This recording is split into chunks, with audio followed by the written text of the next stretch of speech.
മോനടക്കം 20,000 എടുക്കും. ഒരു സംശയമല്ല.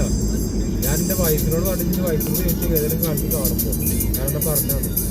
ആ വൈഫ് എടുത്തേക്കുന്ന തന്നെ നല്ല പ്രോഗ്രാമായിരിക്കും, അതുകൊണ്ടാണ് അവർ പറഞ്ഞിട്ടുണ്ടാവുക.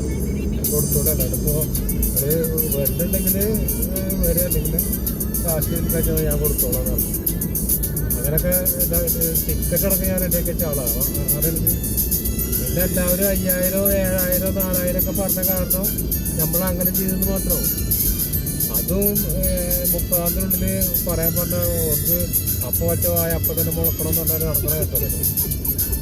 അങ്ങനെയാണ് വേണമെന്ന് എല്ലാവരും കൂടെ പ്രശ്നമായതാണ്. നമുക്കറിയാം ഒരു പ്രോഗ്രാം നടത്തുമ്പോൾ കുഞ്ഞുകാരൊക്കെ വ്യക്തമായിട്ട് പറഞ്ഞവരൊക്കെ പ്രോഗ്രാം നടത്തി പരിചയമുള്ള ആളാണ്. അപ്പോൾ വ്യക്തമായിട്ട് പറഞ്ഞു ഇന്ന കാര്യങ്ങളൊക്കെ ചെയ്യണം. അതൊക്കെ ഈ കൈവിട്ട് പോവും. 5 മണി വരെയുള്ള പ്രോഗ്രാം മതി ഇതൊക്കെ പറഞ്ഞതല്ലേ. അതിനെ ആരും കേട്ടില്ല. പിന്നെ ലാസ്റ്റ് ഇപ്പം എന്തായി അടികൂടേണ്ട ഗതികേട് വന്നില്ലേ. അത് ഞങ്ങളൊക്കെ ശാപം തന്നെയാണത്. ഒരു സംശയമൊന്നുമില്ല. അങ്ങനെ പ്രശ്നങ്ങളൊക്കെ ഉണ്ടായത്.